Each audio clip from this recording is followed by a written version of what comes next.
अमन की पत्नी यानी कि सुनीता की बहू ईशानी दिखने में काफ़ी खूबसूरत थी और घर के सभी लोगों से प्यार से बात करती थी। लेकिन एक अमीर घर से होने की वजह से उसे किसी भी चीज़ की कदर नहीं थी। उसे हर चीज़ चाहिए होती है।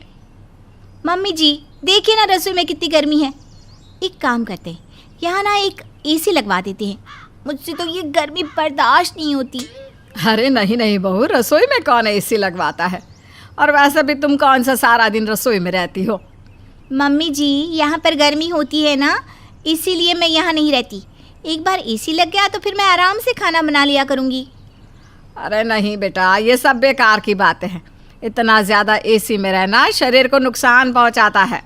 देखिए ना अमन, मम्मी जी को मेरी ज़रा भी परवाह नहीं। एक तो मैं कह रही हूँ कि मैं खाना बना दूंगी, बस एक बार रसोई से गर्मी तो कम हो। मम्मी लगवा देते ना एसी, क्या पता सच में ईशानी खाना बनाने लग जाए। और इस तरह रसोई में एसी लगवा दिया जाता है। अगले दिन, अरे अमन बेटा, तू आज रसोई में चाय बनाने क्यों जा रहा है? आज तो ईशानी बहू के हाथ की चाय पियेंगे। आजा मेरे पास बैठ। हाँ माँ, शादी के बाद आज पहली बार मुझे चाय मिलेगी बीवी के हाथ की। तभी रसोई से ईशानी बाहर आती है। मम्मी जी ये क्या, हमारा चाय बनाने का बर्तन कितना पुराने ज़माने का है। मुझे ना वो कांच की लीड वाला डिज़ाइनर सा दिखने वाला बर्तन चाहिए। मैं इस पे चाय नहीं बनाऊंगी। अरे ये क्या ईशानी, आज तो बना लो चाय, कल मैं दूसरा बर्तन ले आऊँगा। कोई ज़रूरत नहीं है, चाय मैं ही बना लूँगी, तुम रहने दो बहू। कुछ दिनों के बाद, अमन मुझे ना वो सिल्की साड़ी चाहिए। मेरी फ्रेंड ने ना वो कल ही खरीद कर लाई थी। प्योर सिल्की साड़ी है। अरे बहू, तुम फरमाइश तो ऐसा कर रही हो जैसे तुम साड़ी पहनती हो। हमेशा तो ये पजामा पहन कर घूमती रहती हो, क्या करोगी साड़ी का? अरे मम्मी जी साड़ी आएगी तो पहनूंगी भी सही। जानती भी हो सिल्क की साड़ी कितनी महंगी आती है।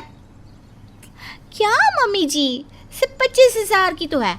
आप भी ना, अमन आप दिलवाइए ना मुझे साड़ी। हाँ हाँ ईशानी, क्यों नहीं, ज़रूर।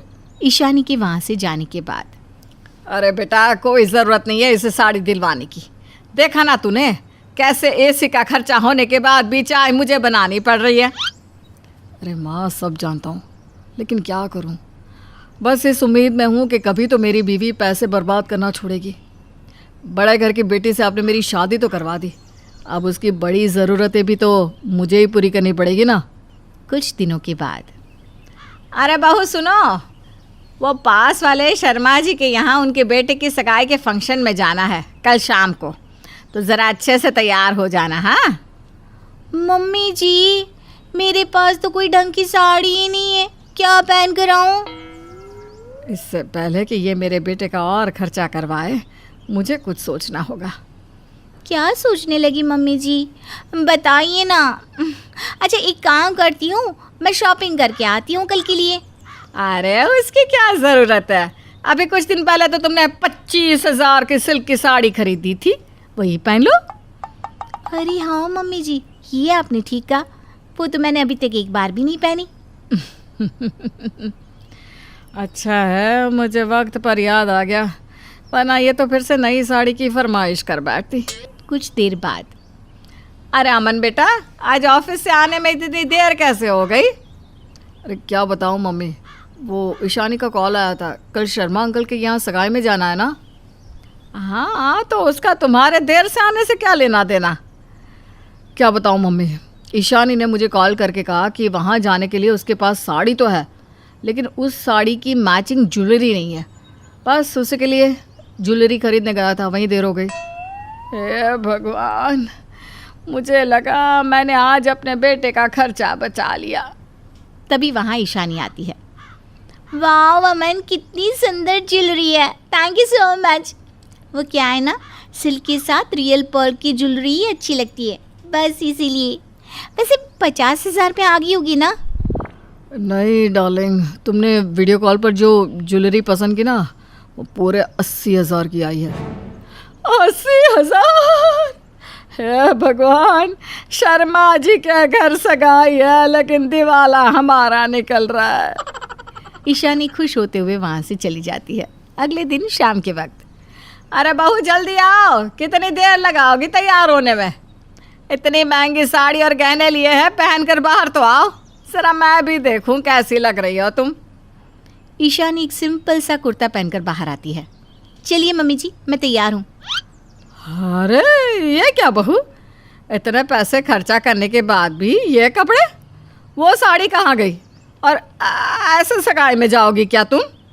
मम्मी जी, मुझसे साड़ी नहीं संभलती, और सिल्क वाली तो बिल्कुल नहीं। मैं इन कपड़ों में कंफर्टेबल हूँ, मुझे ऐसे ही जाना है। क्या करूं भगवान, कैसे समझाऊं इसे? चलो ऐसे ही चलो। अगले दिन मुझे कुछ तो करना पड़ेगा। कल शर्मा जी के यहाँ सब बातें कर रहे थे, हम अपनी बहू को कैसे रखते हैं। अब कौन बताए उन्हें? हमारी बहू की बड़ी बड़ी ज़रूरतों को पूरा करते करते हम तो कंगाल हो रहे हैं। तभी वहाँ ईशानी आती है। मम्मी जी, एक काम करते हैं, हम ना झाड़ू लगाने वाली रोबोट मशीन ले आते हैं। लेकिन क्यों बहू, घर में नौकरानी आती तो है। लेकिन मम्मी जी, वो महीने में एक दिन छुट्टी भी तो करती है ना, उसका क्या? अरे कौन सा उस दिन तुम झाड़ू लगाती हो, मैं ही तो सफाई करती हूँ। अरे लेकिन आपको याद है, 6 महीने पहले यहाँ ज़मीन पर कुछ गिर गया था, तब मैंने ही उसे झाड़ू से उठाया था, याद है ना आपको? ये सुनकर सुनीता का सर चकरा जाता है। लेकिन ईशानी वो मशीन ले आती है और बाकी की चीज़ों की तरह वो महंगी मशीन भी घर के एक कोने में पड़ी रहती है। अगले दिन जब ईशानी सोकर उठती है तो सुनीता को मॉडर्न कपड़ों में देखकर चौंक जाती है। अरे मम्मी जी, ये आपने क्या पहन लिया? आप पर ये ना अच्छा नहीं लगता। और ये इतनी सारी शॉपिंग बैग, इनमें क्या है? इन सब में वेस्टर्न ड्रेसेस है, वो भी मेरे लिए। मैंने सोचा मैं अगर कभी विदेश घूमने गई तो यही सब कपड़े पहनूंगी ना। विदेश? लेकिन मम्मी जी, हमारा तो विदेश जाने का कोई प्लान नहीं है, आपने ये इतनी शॉपिंग क्यों कर ली? अरे अभी नहीं है तो क्या हुआ, कभी तो होगा ना। अमन बेटा सुन ज़रा, इन सब ड्रेसेस के मैचिंग पर्स, जूते और ज्वेलरी ले आना। ठीक है माँ, ले आऊँगा। शाम को अमन ढेर सारी शॉपिंग करके घर आता है। अमन, हम विदेश जा रहे हैं क्या? नहीं ईशानी, अभी तो नहीं। फिर इतनी शॉपिंग? अरे कभी 10-15 साल बाद गए तो माँ के काम आ जाएंगे ना, नहीं तो रखे रहेंगे। लेकिन अगर मम्मी जी को ये सब काम में लेना ही नहीं है तो खरीदने की क्या ज़रूरत है? तभी सुनीता वहाँ आती है। चलो अच्छा है बहू, तुम्हें ये बात तो समझ में आई कि जो चीज़ काम ना आए उसे खरीद कर उसकी बेकदरी करना अच्छी बात नहीं। हाँ मम्मी जी, मुझे समझ में आ गया, अब मैं आगे से ऐसा कुछ नहीं करूँगी। अब सालों से पति के पीछे पड़ कर संध्या ने फाइनली गिफ्ट में आईफोन ले ही लिया है। संध्या एक दिन फ़ोन लेकर बाजार गई थी कि हे भगवान, ये बादलों का आज भी बनना था, हो ना हो ये बरसेंगे भी ज़रूर, क्या करूँ? तभी संध्या को एक आइडिया आता है और वो बैग में से एक पन्नी निकालती है, फिर एक और 2, 4, 5, 10 पन्नी में लपेट कर वो घर आती है तो हाय रे बहू, मैं तो मरते मरते बची हूँ। बच गई? कैसे, क्यों, क्या हो गया था? मतलब नहीं बचना चाहिए था क्या? अरे सिलेंडर में आग लग गई थी, वो तो मैंने देखा और तुरंत एक्शन ले लिया, वरना तो अरे भगवान, हमारा तो घर जाता ही आसपास के 4 घर और जल जाते। वैसे कल मुही तू फोन क्यों नहीं उठा रही थी? 1 लाख रुपए का फोन मेरे बेटे ने तुझे दिया है, वो क्या तेरी माँ के लिए है? माँ तक ना जाना, माँ तक ना जाना। माँ जी, दिख नहीं रहा है बादल बन गया है। अरे तो क्या बादल तेरा नेटवर्क खा जाते हैं क्या? नेटवर्क खा ले वो चल जाएगा, लेकिन मेरा आईफोन, मेरा आईफोन तो सेफ रहना चाहिए, समझ गई ना माँ जी? अच्छा तो कहाँ सेफ रखा है अपना फोन, जरा दिखा ना। माँ जी, फोन नहीं, वो आईफोन है। अरे आई हो, डब्लू हो, एक्स हो, मुझे क्या करना है? मेरी तो मुसीबत में तूने फोन नहीं उठाया ना। बहू को तो फोन का इतना भूत सवार हो जाता है कि वो काम करते वक्त भी न जाने इतनी देर से फोन में कोई मैसेज तक की बेल नहीं बजी। कहीं मेरा फोन डेड तो नहीं हो गया ना? वो बार बार फोन देखती, तभी उसकी सहेली का फोन आ जाता है। क्या हाल है? मैं बस ना फोन के पास ही थी कि तेरा फोन आ गया। क्यों, घर का काम निपटा लिया क्या? अरे रश्मि, यहाँ तो घर का काम खत्म होने पर ही नहीं आता, क्या करूँ? मैं तो काम करके बस रेडी हो रही थी। आज कुछ सेल्फी वेल्फी लेने का मन है। अच्छा मेरे फ़ोन में तो ऐसे ऐसे ऐप है कि सेल्फी के लिए तैयार होने की भी ज़रूरत नहीं होती, सारा मेकअप अपने आप। अच्छा, तू रुक, मैं ना तुझे अपने फ़ोन का कमाल दिखाती हूँ। जैसी हूँ वैसी ही सेल्फी लेकर भेज रही हूँ, देखा तू? तभी सास की जोर से आवाज़ आती है। बहू, अरे बहू, चाय चढ़ाई है क्या? जल रही है, बदबू आ रही है। बहू कहाँ सुनने वाली थी, वो तो अपने आईफोन से फोटो पर फोटो खींची जा रही थी। क्लिक क्लिक की आवाज़ के सामने तो सासू माँ की आवाज़ कहाँ सुनाई देती। हाय रे, कितनी प्यारी फोटो आई है। हाय रे, मैं कितनी सुंदर हूँ, क्या करूँ मैं? अरे फिलहाल तो रसोई में जाकर चाय का जला बर्तन रगड़ कर साफ कर और फिर से चाय बनाकर ला, समझी? बहू फोटो सहेली को भेजकर चाय बनाने चली जाती है। सहेली फोटो खोलते ही हैरान हो जाती है। हाय रे, ये क्या, इसने आईफोन ले लिया? कैसी तो दिखती थी कॉलेज में, लेकिन फ़ोटो देखो कितनी प्यारी आई है। है भी तो आईफोन ना, काश मेरे पास भी आईफोन होता। उधर रश्मि सास के साथ किचन में काम कर रही थी, लेकिन उसका मन मन तो यही सोच रहा था कि कैसे सहेली का रिस्पॉन्स रहा होगा उसका आईफोन का फोटो देखकर। किसी तरह काम निपटाकर सासू माँ मैं ना अब भी आई। हाँ, जा रही होगी वो फोन की शक्ल देखने, है ना? उसे देखे बिना तो तेरा खाना हजम नहीं होता। अरे न जाने रवि ने क्यों दिला दिया तुझे। हाँ, क्यों दिला दिया? मैं तो सिर्फ घर का काम करने के लिए हूँ ना। आईफोन तो आपको दिला देना चाहिए था, है ना? और फिर एक दिन, बहू, घर पर पोछा लगा ले, आज काम वाली नहीं आएगी। हाँ ठीक है। रश्मि पोछा लगा रही होती है कि गलती से वो फोन जमीन पर रख देती है। पीछे से उसकी बेटी खिलौने वाली साइकिल लेकर फोन पर चढ़ जाती है। हल्की सी बच्ची और हल्की सी साइकिल से फोन का तो कुछ नहीं होता, लेकिन ये देखकर हमारी रश्मि भड़क जाती है और बच्ची को जोर जोर से डांटने लगती है, जिससे बच्ची डरकर दादी के पीछे चली जाती है। ये क्या है रश्मि? माँ जी, ये बिना देखे मेरे आईफोन पर चढ़ गई, आज मैं इसे नहीं छोड़ने वाली। बहू, इस बारे में मैं तुझसे बाद में बात करूंगी, पहले तू तेरा आईफोन देख ले, उसे कुछ हुआ भी है कि नहीं, या तू ऐसे ही चिल्ला रही है?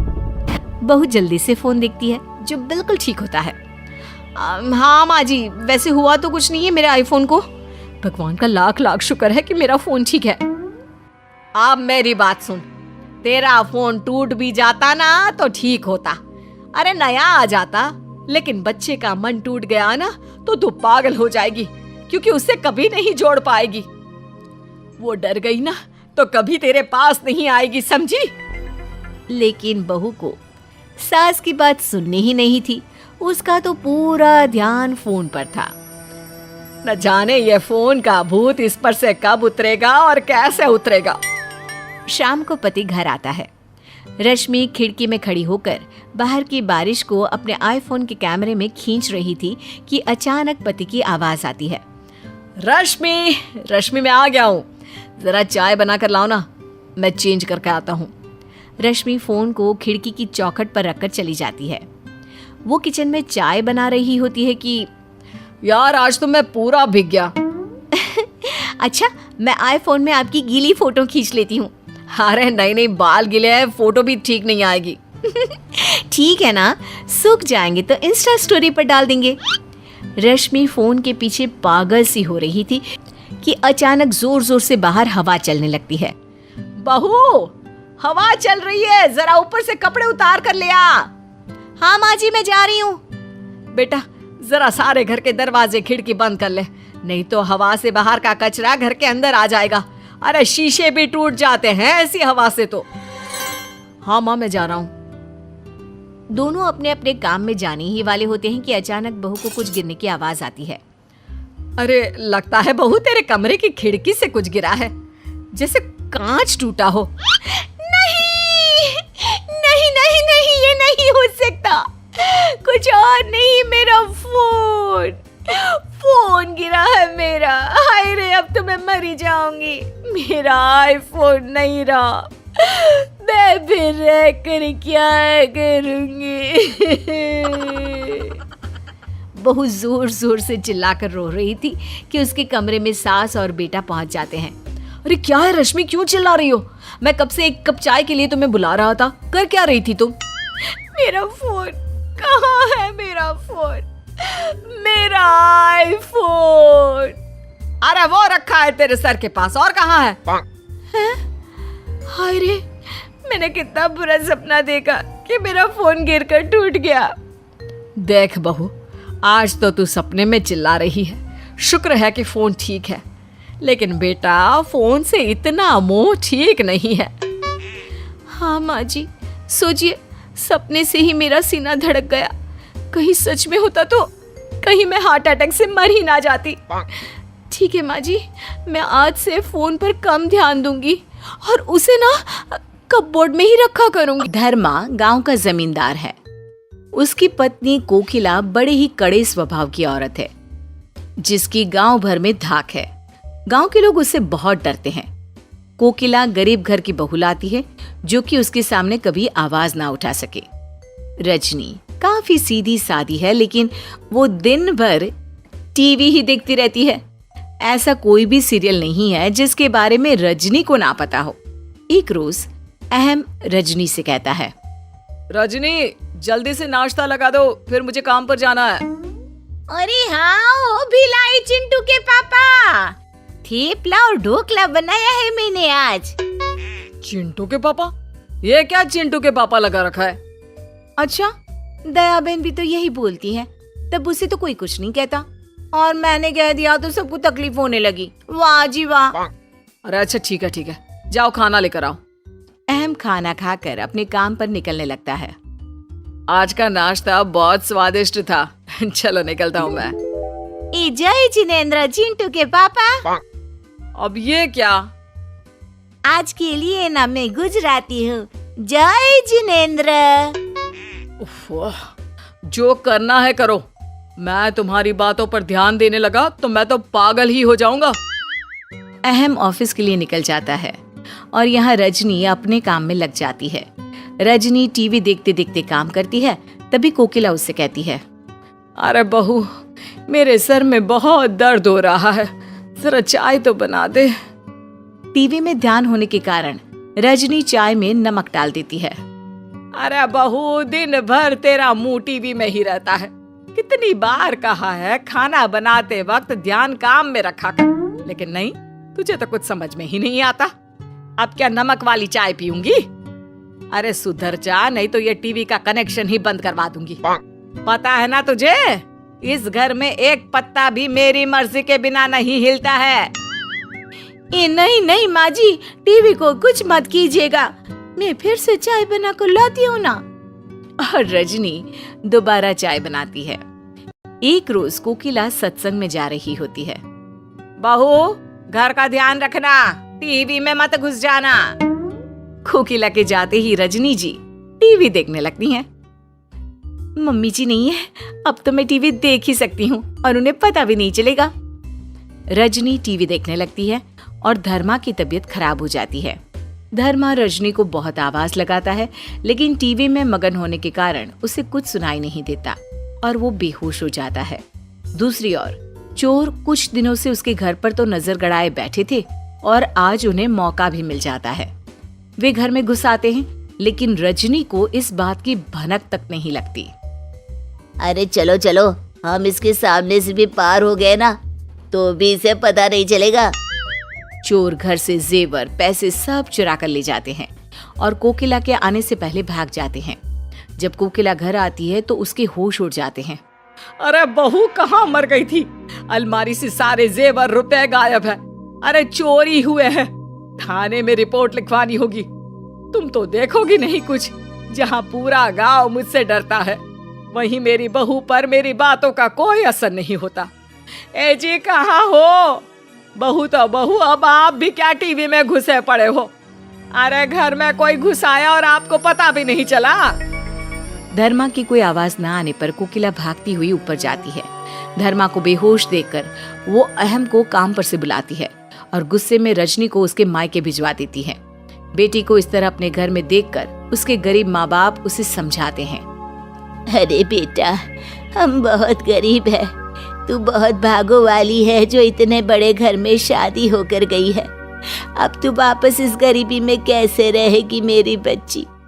टीवी में क्या रखा है, अपनी जिंदगी देख, भूल जा ये सब, अहम के बारे में सोच। रेणुका रजनी को उसकी ससुराल लेकर वापस जाती है। बहन जी, अब मेरी बेटी टीवी की ओर देखेगी भी नहीं। इसकी भूल के लिए मैं आपसे माफी मांगती हूँ। इस बार आपको शिकायत का कोई मौका नहीं देगी रजनी। इस बार आपकी बात पर मैं इसे माफ कर देती हूँ। रजनी अब टीवी की ओर देखना तक बंद कर देती है और दिन भर काम ही करती रहती है। सुबह जल्दी उठती और कोकिला का घर काफी अच्छे से संभाल लेती है। कोकिला बहुत खुश होती है। चलो, अब इसे अकल आ गई है। एक रोज कोकिला टीवी देख रही होती है और वो रजनी को आवाज देती है। रजनी, बहुत अच्छा सीरियल आ रहा है, आजा तू भी देख ले मेरे साथ थोड़ी देर। पूरा दिन काम कर करके तू भी थकती होगी। जी मम्मी जी, आप कहती हैं तो देख लेती हूँ। रजनी टीवी देखने लगती है और उसे वापस टीवी देखने में इंटरेस्ट आने लगता है।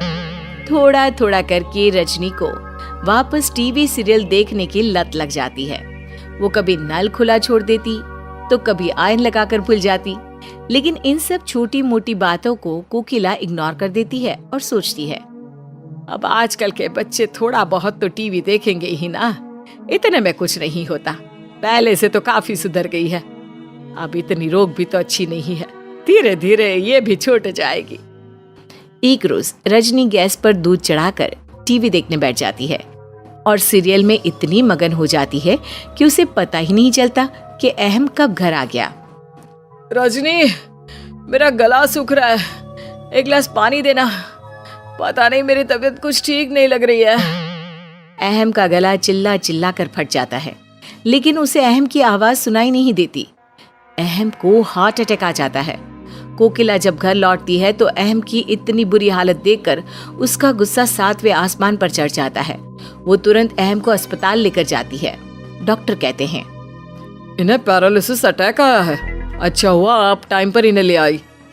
डॉक्टर, मेरा बच्चा ठीक तो हो जाएगा ना? हाँ, लेकिन इन्हें बेड रेस्ट करना होगा कुछ दिनों तक। कोकिला रजनी को चमाटा लगाती है। कितनी बार समझाया मैंने तुम्हें, टीवी सीरियल फ्री टाइम में देखना ठीक है, लेकिन अपनी आंख और कान खुले रखा करो। आज तुम्हारे कारण मैं अपना बेटा खोते खोते रह गई।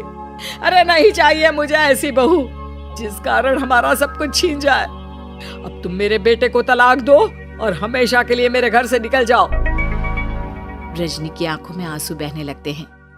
मम्मी जी, ये मेरे भी तो पति हैं, मैंने कैसे नुकसान पहुंचा सकती हूँ, मुझे माफ कर दीजिए। तेरी माफी से क्या मेरा बेटा ठीक हो जाएगा? नहीं, अब तेरे लिए इस घर में कोई जगह नहीं है। कोकिला रजनी को तलाक दिलवाकर अपने घर से भिजवा देती है।